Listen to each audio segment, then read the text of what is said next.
வீமபுரி என்ற ஊரில் வீரகேசரி என்ற அறிவாளி விவசாயி வாழ்ந்து வந்தான். அவனுக்கு தன் அறிவின் மீது அசைக்க முடியாத நம்பிக்கை. ஒரு நாள் அவன் தன் தோட்டத்தில் வேலை செய்து கொண்டிருந்த போது அந்த பகுதியில் சுற்றித் திரிந்த ஒரு பெரிய பசியுள்ள சிங்கம் அவனை நோக்கி வந்தது. அவசரமாக வீரகேசரி ஒரு பெரிய மரத்தின் மீது ஏறினான்.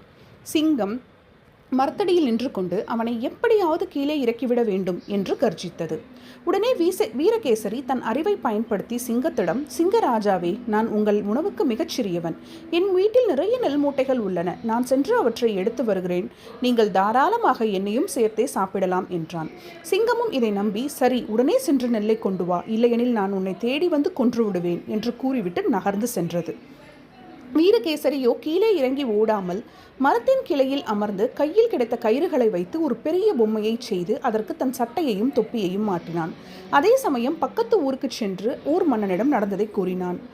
மன்னன் தன் வீரர்களுடன் வந்து மரத்தில் இருந்த பொம்மையை பார்த்துவிட்டு உண்மை மனிதன் என நம்பி ஏமாந்த சிங்கத்தை குறிப்பார்த்து பிடித்தான். சிங்கத்தின் பிடியிலிருந்து தப்பிய வீரகேசரியை பதட்டமில்லாமல் புத்திசாலித்தனமாக செயல்பட்டதற்காக பாராட்டினான். எப்பேற்பட்ட ஆபத்தான சூழ்நிலையிலும் கோபப்படாமல் அமைதியாகவும் புத்திசாலித்தனமாகவும் சிந்தித்தால் அதிலிருந்து எளிதாக மீளலாம்.